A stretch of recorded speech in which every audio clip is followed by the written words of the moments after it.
일단 결과가 나왔고요. 전반적으로 한번 보죠. 일단 발표된 전문은 일단 제쳐두고 분위기는 일단 좋았던 걸로 보여요. 네, 뭐 트럼프 자신이 뭐 그레이트 케미스트리 이렇게 표현을 했고 매번 지금 정상들과의 만남에서 흥미거리로 이렇게 관전 포인트가 됐던 악수도 네. 그냥 무난하게 넘어갔고 그다음에 상당히 잘 안 보이는 장소까지도 뭐 안내를 했고 보통 2박 이상 허용하지 않는다는 뭐 블레어 하우스에서 3일을 이제 묵게 됐고 뭐 이런 등등을 보면 뭐 전반적인 분위기 이것은 뭐 양쪽 다 괜찮게 평가를 하는 그런 상황이 된 거죠. 심지어 트럼프 대통령의 선장난 같은 걸로 이렇게 문재인 대통령 이야기할 때 하트를 그려주거나 뭔가 돌출 행동이긴 한데 매우 기분이 좋았던 모양이에요. 네, 그러니까 결국은 정상회담이 잘 됐냐 못 됐냐를 이제 디테일을 따져보긴 해야 되지만 저는 어떤 면에서 봤냐면 크게 두 가지라고 봤거든요. 관계 설정, 그다음에 우리 한반도의 문제에 있어서의 대한민국의 역할. 그러니까 두 가지 정리하면 나머지는 뭐 사드든 북핵이든 뭐 경제 문제든 그 강론에 해당하는 거기 때문에 첫 단추가 중요한데 그것이 일단 분위기가 뭐 서로 좋게 끝나면 사실은 성공이라고 봐야 되거든요. 요거는 이렇게 분석할 수 있을 것 같아요. 트럼프도 문재인 대통령 통해서 얻어내고 싶었던 게 있었다 일단. 물론 당연히. 그거고 저희들이 3주 정도 전에 방송에서 그런 얘기 했거든요. 사드는 논의를 안 할 것이다.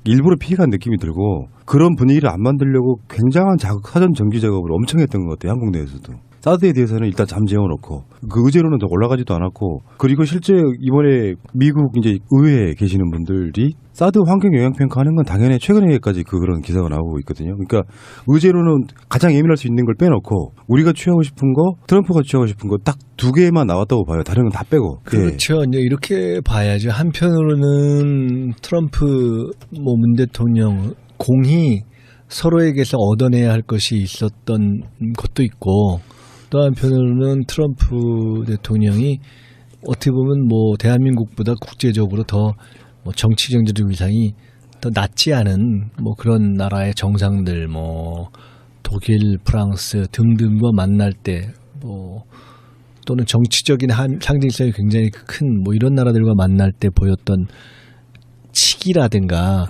상대적인 돌발적 행동 이런 것들이 보이지 않았기 때문에 개인적으로도 조금 더 이렇게 자제된 모습을 보였다는 절제된 모습을 보였다는 측면도 하나 있고 또 사실은 또 한편으로는 대한민국의 위상 내지는 한반도의 국제정치적인 또는 현재 미국에 있어서의 정치경제적인 의미가 그 자체가 일단 우리가 아주 완전히 별 볼 일 없는 나라가 아니잖아요.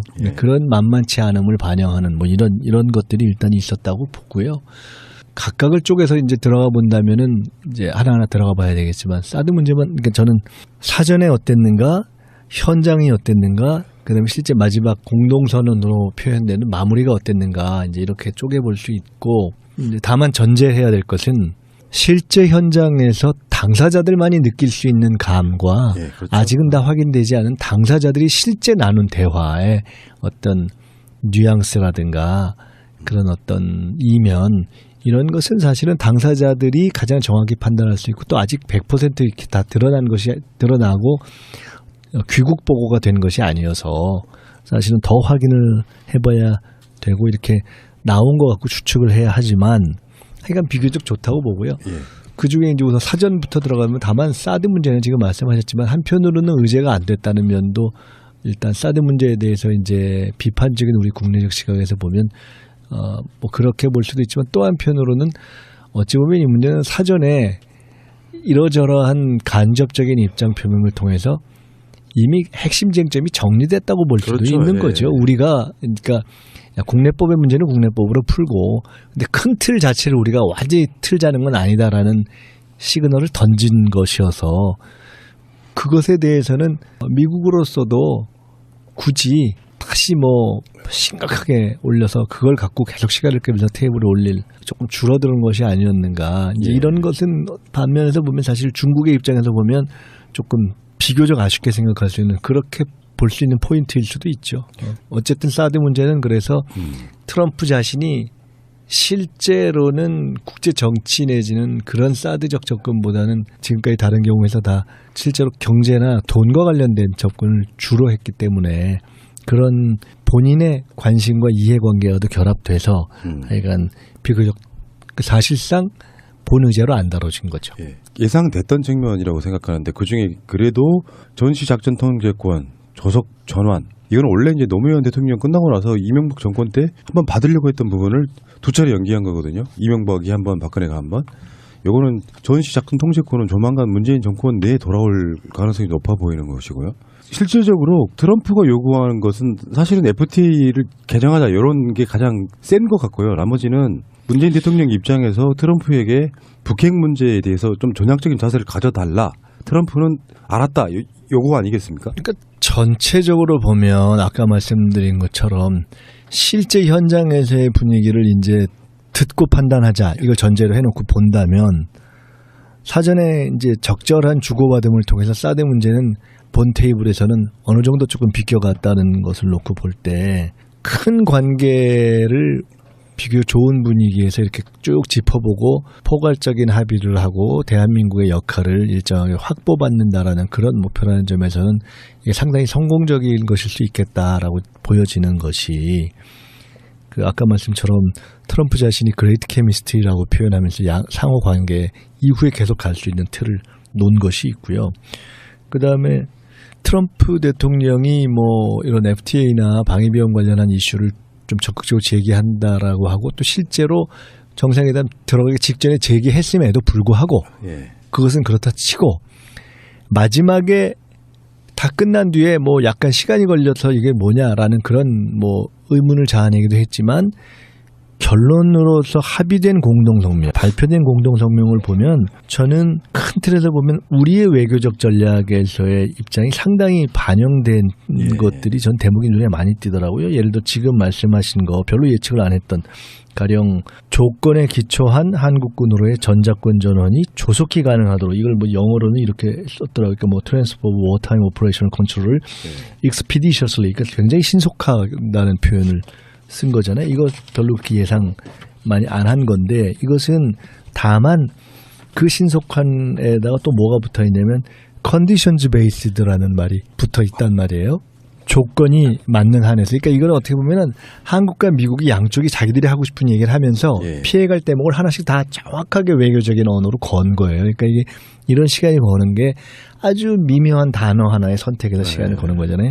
그러니까 신속하게라는 말에서 우리는 신속한 또는 전작권 전환 문제를 주권의 문제로 바라보는 입장을 살렸고 미국은 컨디션즈 베이스드라는 말을 놓으면서 그것에 시간 조정을 할 수 있고 동시에 국내적으로도 우리가 이걸 뭐 당장 꼭 하루아침에 하려는 것은 아니다라고 이렇게 단계 조정할 수 있는 것이 있었죠. 그런가 하면 그 뒤에 이제 대북 정책에 대한 것에 있어서도 한반도 비핵화라는 공동의 목표를 달성하는데 여기에 중요한 게 있어요. In a peaceful manner. 평화적인 방식으로 달성하는 이런 게 굉장히 중요한 말이거든요. 사전에 때려서 뭐 현재적으로 때려서 이걸 할 수 있다라는 것을 나중에 이건 아니지 않느냐라고 주장하고 그 합의의 내용을 확인할 수 있는 중요한 내용이 뭐 이런 거죠. 이런 한 부분이죠. 이거 평화적인 방식으로 이거는 문재인 대통령이 굉장히 요구했을 문구잖아요. 미국도 한국도 북한은 적대시하지 않는다. 그래서 자연스럽게 지금 그 열어보려고 하는 그런 것이 이렇게 곳곳에 담겨 있어요. 그런가 하면 여기 보면 제재가 외교의 수단이라는 점에 주목하면서 그러니까 뭐 noting sanctions are tool of diplomacy다. 그러니까 그냥 수단일 뿐이다라고 딱 지적을 해버렸단 말이에요. 제재가. 그러면서 대화의 문이 열려 있다. 이게 재밌는 것이 여기 올바른 여건 하에서 이렇게 했는데 가령 이것을 뭐 right circumstances다 이렇게 했는데 그럼 이제 여기 하면서 똑같이 그 다음에 나와 있는 거 아마 대화 얘기도 있을 거예요. 어떤 조건 하에서 대화가 열려 있다. 적대적인 정책을 취하지 않는 것이 만약에 올바른 길을 선택한다면 이렇게 했는데 그러면 어떤 때 대화를 할 거냐? 라는 것에 대해서 올바른 조건이라는 워딩을 붙였단 말이에요. 근데 이건 굉장히 다양하게 해석될 수 있는 것이고 이 확인을 해봐야 된답니다만 제가 정상회담 직후에 나온 어떤 기사에서 보니까 대통령께서 말씀하시면서 예를 들어 뭐 북한이 미국인 3명을 억류한 걸 풀어준다면 그것이 올바른 조건일 수도 있다. 뭐 예를 들어 이렇게 변했단 말이에요. 그리고 동시에 핵을 뭐 동결을 한다고 해서 우리가 꼭 군사 훈련을 감축하겠다는 것은 아니다. 그러니까 지난번에 문정인 특보 관련해서 얘기가 됐던 해서 올바른 조건이라는 것을 붙인 것은 조건과 여건을 붙인 것은 사실은 이 말을 붙임으로써 완전히 폐기하야만 또는 폐기 약속을 해야만 대화가 가능하다라는 것에 대해서 사실은 다른 그 전략을 여기에 반영한 거예요. 이 자체가. 그리고 그것이 이렇게도 해석될 수 있다는 얘기를 대통령이 하나의 예시를 한 거예요. 그러니까 이것은 상당히 사전에 논란이 문정인 특보의 발언을 포함해서 한미 정상회담 전에 우리나라의 보수에서 또 여러 가지 얘기를 했지만 실제로는 저는 대통령이 취하고 우리가 그러니까 일관되게 햇볕 정책 이후에 취해왔던 일정하게 대화와 제재의 병행 전략 그리고 지금 완전히 폐기가 된 것을 전제로 해서만 대화할 수 있다라는 이명박근혜의 전략과 다른 소위 접근법 이거를 맞아요. 지금 반영한 거죠.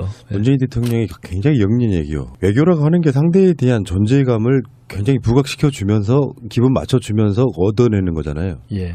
이런 느낌이었어요. 대국의 임금님께서 뭘 북한 같은 그런 애들 신경을 쓰십니까? 그건 우리한테 맡기세요. 그리고 그래서 지금 여기 전문에도 그렇게 나오거든요. 트럼프 대통령은 한반도의 평화 통일 환경을 조성하는 데 있어서 대한민국의 주도적 역할을 지지하였다. 이거 굉장히 중요한 네. 거죠. 이거 주도적 역할을 여기다 그야말로 리딩 롤 이렇게 써놨단 네. 말이에요.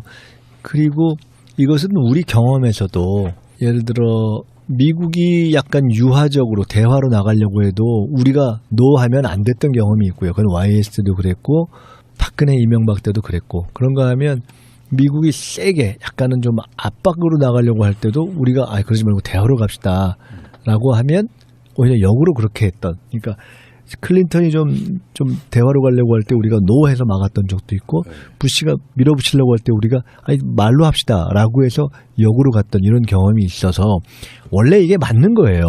한반도 정책은 우리가 일정한 방향을 가지고 정보를 가지고 채널을 가지고 풀어가면 결국은 한국의 주도권을 갖고 갈 수밖에 없다는 것이 논리적으로도 맞고 외교적 명분으로 맞고 역사적으로 검증이 이미 된 반대 이게 최근에 이명박근혜 거치면서 이 보수 정권에서 다 그 외교적 주도성도 잃고 실리도 잃고 했던 것이 문제인 거죠. 근데 이거를 찾아오는 것이 어떻게 보면 가장 중요한 그러니까 이것이 당장 말로 하나만 되는 건 아니지만 말로라도 그리고 말부터 이런 것들을 명료하게 하는 것이 굉장히 중요하잖아요. 그래서 전 이런 점들을 포함해서 아까 말씀드리고 지적했던 것들을 놓고 보면 큰 틀에서는 저는 상당히 선방이라는 표현보다도 더 전략적인 목표점들을 잘 찍어낸 그러한 정상회담이었을 것으로 확인될 가능성이 높다. 그런데다가 이제 저쪽에서 공세가 나온 소위 한미 무역 관계 이런 부분도 표현을 놓고 보면 얼마든지 해석의 여지가 있고 실제로 해나갈 수 있는 그렇게 정도에서 방어를 했기 때문에 재협상을 한다라고 딱 확정해 준 것도 아니고 그게 저는 비교적 선방했다고 봐요. 지금 그래서 이 결과에 가장 좀 찜찜해하고 있을 사람이 아베 총리라고 보는데 이제 이렇게 먼저 만나고 며칠 후에 G20에서 한미일 정상회담을 다시 한다고 하잖아요. 네. 먼저 입을 맞추고 있는 상태이기 때문에 한미 FTA 부분에 있어서 우리의 손해보다 미국의 손해가 큰가 봐요. 이제 이렇죠. 제가 얼마 전에 미 상공회의소에서 국내에 있는 주한 미 상공회의소와 전경련이 주최한 제1회 한미 정책 포럼에 갔었어요. 그러니까 초대를 안 했는데 그냥 갔었어요. 제가 좀 그 주제가 어떻게 진행되는지 보려고.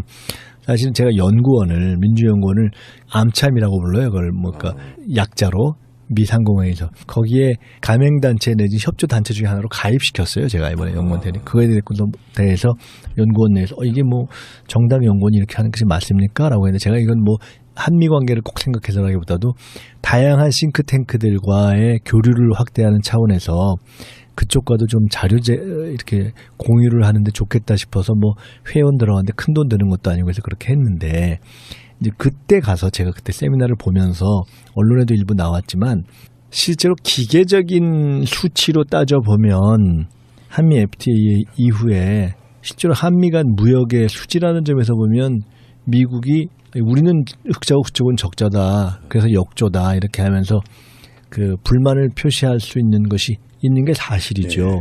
그래서 그에 대해서 예를 들어 그때 국내에 와 있는 저 한미 상공회의소 멤버들이나 미국의 입장을 이렇게 더 편향되게 대변하는 입장에서는 그 기계적 균형을 맞춰줘야 되는 것이 아니냐. 이번에 가서도 그렇게 해야 된다라고 주장하는 것이 있었어요. 그렇긴 한데 근데 실제로는 꼭 그건 그렇게 볼 일은 아니죠. 왜냐하면 한미 FTA가 없었다 해도 무역 수지는 미국이 계속 적자일 수가 있는 거예요. 그러니까 한미 FTA가 없었을 경우와 있었을 경우에 미국 측에서의 적자가 더 늘어나냐 아니냐를 따져봐야 되는 것이 논리적으로 맞고 그러니까 예. 지금 현재 적자냐 흑자냐를 따지는 것이 아니라 맞고 그렇게 아니 각자 무슨 다른 특별히 억지로 맞춰주는 수지가 아닌데 예.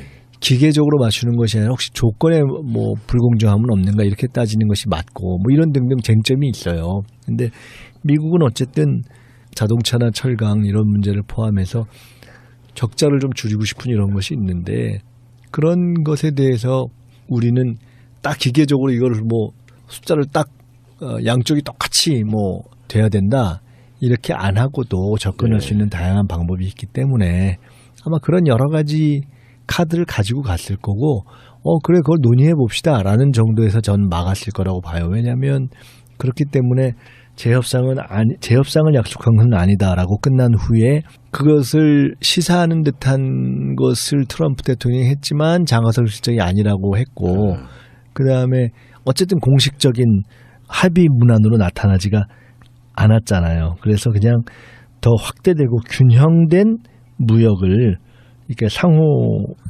공정한 뭐 조치와 상호의 이익을 높이는 방향으로 하자라는 정도로 이 또한 상당히 원칙적이고 포괄적인 틀에서 정리된 거거든요. 뭐 이거는 이제 서로 협상하는 거죠. 뭐. 여기는 트럼프가 노렸던 건 두 가지 같아요. 자기가 당선되는 국민들이 자기한테 원하는 거. 트럼프는 계속해서 이제 그걸 국가 이익을 좀 이야기하는데 한미 FTA를 이야기하면 되게 많이 꼬일 것 같으니까 일단 전제만 세워놓고 사실은 기업인들의 투자가 더 목적이었을 수도 있어요. 그것도 있고 실제로 이제 뭐 지금 다른 나라와 사전에 했던 경우를 보면은 뭐 그 트위터 이걸 통해서 지금 어디가 우리나라에 들어와서 공장을 짓기로 했습니다. 뭐 이렇게 해서 그냥 꼼짝 못하게 짓게 한다든가 기정사실로 한다든가 뭐 그런 거 있잖아요. 그러니까 자기가 원하는 일종의 사업가로서 딱 바라는 게 있는 거고 그것에 초점을 맞춘 걸 하겠죠. 예.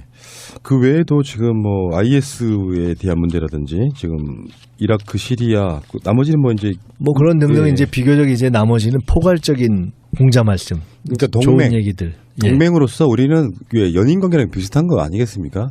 몇 년 지나고 나면 또 서로 좋아하는 감정이 잊혀졌으니 다시 한번 만나가지고 또 우리는 서로 사귀는 사이야 이렇게 이야기해야 되는 그런 부분 같고요. 자, 나머지 이제 시간들이 아마 나오면서 이런 전문 하나가 나오면은 이거 해석이 며칠 가잖아요 지금. 그럼요. 네, 언론들이 그 이야기는 그때 다시 좀 더 해보도록 하겠습니다. 다만 전제해야 될 것은 실제 현장에서 당사자들만이 느낄 수 있는 감과 그렇죠. 아직은 다 확인되지 않은 당사자들이 실제 나눈 대화의 어떤 뉘앙스라든가 그런 어떤 이면 이런 것은 사실은 당사자들이 가장 정확히 판단할 수 있고 또 아직 100% 이렇게 다 드러나고 귀국 보고가 된 것이 아니어서 사실은 더 확인을 해봐야 되고 이렇게 나온 것 같고 추측을 해야 하지만 하여간 비교적 좋다고 보고요. 그 중에 이제 우선 사전부터 들어가면 다만 사드 문제는 지금 말씀하셨지만 한편으로는 의제가 안 됐다는 면도 일단 사드 문제에 대해서 이제 비판적인 우리 국내적 시각에서 보면 뭐 그렇게 볼 수도 있지만 또 한편으로는 어찌 보면 이 문제는 사전에 이러저러한 간접적인 입장 표명을 통해서 이미 핵심 쟁점이 정리됐다고 볼 수도 있는 거죠. 우리가 그러니까 국내법의 문제는 국내법으로 풀고 근데 큰 틀 자체를 우리가 완전히 틀자는 건 아니다라는 시그널을 던진 것이어서 그것에 대해서는 미국으로서도 굳이 다시 뭐 심각하게 올려서 그걸 갖고 계속 시간을 끌면서 테이블에 올릴 조금 줄어드는 것이 아니었는가. 이제 이런 것은 반면에서 보면 사실 중국의 입장에서 보면 조금 비교적 아쉽게 생각할 수 있는 그렇게 볼 수 있는 포인트일 수도 있죠. 어쨌든 사드 문제는 그래서 트럼프 자신이 실제로는 국제 정치 내지는 그런 사드적 접근보다는 지금까지 다른 경우에서 다 실제로 경제나 돈과 관련된 접근을 주로 했기 때문에 그런 본인의 관심과 이해관계와도 결합돼서 그러니까 결론으로서 합의된 공동성명, 발표된 공동성명을 보면 저는 큰 틀에서 보면 우리의 외교적 전략에서의 입장이 상당히 반영된 것들이 전 대목이 눈에 많이 띄더라고요. 예를 들어 지금 말씀하신 거 별로 예측을 안 했던 가령 조건에 기초한 한국군으로의 전작권 전원이 조속히 가능하도록 이걸 뭐 영어로는 이렇게 썼더라고요. 그러니까 뭐 Transfer of Wartime Operational Control을 expeditiously, 그러니까 굉장히 신속하다는 표현을 쓴 거잖아요. 이거 별로 그렇게 예상 많이 안 한 건데 이것은 다만 그 신속한에다가 또 뭐가 붙어 있냐면 conditions based라는 말이 붙어 있단 말이에요.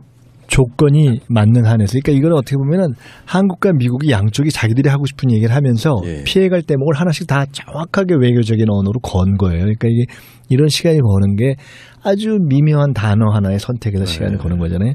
그러니까 신속하게라는 말에서 우리는 신속한 또는 전작권 전환 문제를 주권의 문제로 바라보는 입장을 살렸고 미국은 컨디션즈 베이스드라는 말을 놓으면서 그것에 시간 조정을 할 수 있고 동시에 국내적으로도 우리가 이걸 뭐 당장 꼭 하루아침에 하려는 것은 아니다라고 이렇게 단계 조정할 수 있는 것이 있었죠. 그런가 하면 그 뒤에 이제 대북 정책에 대한 것에 있어서도 한반도 비핵화라는 공동의 목표를 달성하는데 여기에 중요한 게 있어요. In a peaceful manner. 평화적인 방식으로 달성. 이런 게 굉장히 중요한 말이거든요. 사전에 때려서 뭐 현재적으로 때려서 이걸 할 수 있다라는 것을 나중에 이건 아니지 않느냐라고 주장하고 그 합의의 내용을 확인할 수 있는 중요한 내용이 비교적 사실상 본 의제로 안 다뤄진 거죠. 예상됐던 측면이라고 생각하는데 그중에 그래도 전시작전 통제권, 조속 전환 이건 원래 이제 노무현 대통령 끝나고 나서 이명박 정권 때 한번 받으려고 했던 부분을 두 차례 연기한 거거든요. 이명박이 한 번, 박근혜가 한 번. 요거는 전시작전 통제권은 조만간 문재인 정권 내에 돌아올 가능성이 높아 보이는 것이고요. 실질적으로 트럼프가 요구하는 것은 사실은 FTA를 개정하자 이런 게 가장 센 것 같고요. 나머지는 문재인 대통령 입장에서 트럼프에게 북핵 문제에 대해서 좀 전향적인 자세를 가져달라. 트럼프는 알았다. 요거 아니겠습니까? 그러니까 전체적으로 보면 아까 말씀드린 것처럼 실제 현장에서의 분위기를 이제 듣고 판단하자. 이걸 전제로 해놓고 본다면 사전에 이제 적절한 주고받음을 통해서 사드 문제는 본 테이블에서는 어느 정도 조금 비껴갔다는 것을 놓고 볼 때 큰 관계를 비교 좋은 분위기에서 이렇게 쭉 짚어보고 포괄적인 합의를 하고 대한민국의 역할을 일정하게 확보받는다라는 그런 목표라는 점에서는 이게 상당히 성공적인 것일 수 있겠다라고 보여지는 것이 그 아까 말씀처럼 트럼프 자신이 그레이트 케미스트리라고 표현하면서 상호 관계 이후에 계속 갈 수 있는 틀을 놓은 것이 있고요. 그다음에 트럼프 대통령이 뭐 이런 FTA나 방위비용 관련한 이슈를 좀 적극적으로 제기한다라고 하고 또 실제로 정상회담 들어가기 직전에 제기했음에도 불구하고 그것은 그렇다 치고 마지막에 다 끝난 뒤에 뭐 약간 시간이 걸려서 이게 뭐냐라는 그런 뭐 의문을 자아내기도 했지만 일단 결과가 나왔고요. 전반적으로 한번 보죠. 일단 발표된 전문은 일단 제쳐두고 분위기는 일단 좋았던 걸로 보여요. 네, 뭐 트럼프 자신이 뭐 그레이트 케미스트리 이렇게 표현을 했고 매번 지금 정상들과의 만남에서 흥미거리로 이렇게 관전 포인트가 됐던 악수도 그냥 무난하게 넘어갔고 그다음에 상당히 잘 안 보이는 장소까지도 뭐 안내를 했고 보통 2박 이상 허용하지 않는다는 뭐 블레어 하우스에서 3일을 이제 묵게 됐고 뭐 이런 등등을 보면 뭐 전반적인 분위기 이것은 뭐 양쪽 다 괜찮게 평가를 하는 그런 상황이 된 거죠. 심지어 트럼프 대통령의 선장난 같은 걸로 이렇게 문재인 대통령 이야기할 때 하트를 그려주거나 뭔가 돌출 행동이긴 한데 매우 기분이 좋았던 모양이에요. 네, 그러니까 결국은 정상회담이 잘 됐냐 못 됐냐를 이제 디테일을 따져보긴 해야 되지만 저는 어떤 면에서 봤냐면 크게 두 가지라고 봤거든요. 관계 설정, 그다음에 우리 한반도의 문제에 있어서의 대한민국의 역할. 그러니까 두 가지 정리하면 나머지는 뭐 사드든 북핵이든 뭐 경제 문제든 그 강론에 해당하는 거기 때문에 첫 단추가 중요한데 그것이 일단 분위기가 뭐 서로 예. 좋게 끝나면 사실은 성공이라고 봐야 되거든요. 요거는 이렇게 분석할 수 있을 것 같아요. 트럼프도 문재인 대통령 통해서 얻어내고 싶었던 게 있었다 일단. 아 물론 당연히 그거고 저희들이 3주 정도 전에 방송에서 그런 얘기 했거든요. 사드는 논의를 안 할 것이다. 일부러 피해간 느낌이 들고 그런 분위기를 안 만들려고 굉장한 사전 정기 작업을 엄청 했던 것 같아요. 한국 내에서도. 사드에 대해서는 일단 잠재워놓고 그 의제로는 더 올라가지도 않았고 그리고 실제 이번에 미국 이제 의회에 계시는 분들이 사드 환경 영향 평가하는 건 당연히 최근에까지 그런 기사가 나오고 있거든요. 그러니까 의제로는 가장 예민할 수 있는 걸 빼놓고 우리가 취하고 싶은 거, 트럼프가 취하고 싶은 거 딱 두 개만 나왔다고 봐요. 다른 건 다 빼고. 그렇죠. 이제 이렇게 봐야죠. 한편으로는 트럼프 문 대통령 공히 서로에게서 얻어내야 할 것이 있었던 것도 있고 또 한편으로는 트럼프 대통령이 어떻게 보면 뭐 대한민국보다 국제적으로 더 뭐 정치 경제적 위상이 더 낮지 않은 뭐 그런 나라의 정상들 뭐 독일, 프랑스 등등과 만날 때 뭐 또는 정치적인 상징성이 굉장히 큰 뭐 이런 나라들과 만날 때 보였던 치기라든가 예. 상대적인 돌발적 행동 이런 것들이 보이지 않았기 때문에 개인적으로도 조금 더 이렇게 자제된 모습을 보였다는 절제된 모습을 보였다는 측면도 하나 있고 또 사실은 또 한편으로는 대한민국의 위상 내지는 한반도의 국제정치적인 또는 현재 미국에 있어서의 정치경제적인 의미가 그 자체가 일단 우리가 아주 완전히 별 볼 일 없는 나라가 아니잖아요. 예. 그런 만만치 않음을 반영하는 뭐 이런 것들이 일단 있었다고 보고요. 각각을 쪼개서 이제 들어가 본다면은 이제 하나하나 들어가 봐야 되겠지만 사드 문제만 그러니까 저는 사전에 어땠는가, 현장이 어땠는가, 그다음에 실제 마지막 공동선언으로 표현되는 마무리가 어땠는가 이제 이렇게 쪼개 볼 수 있고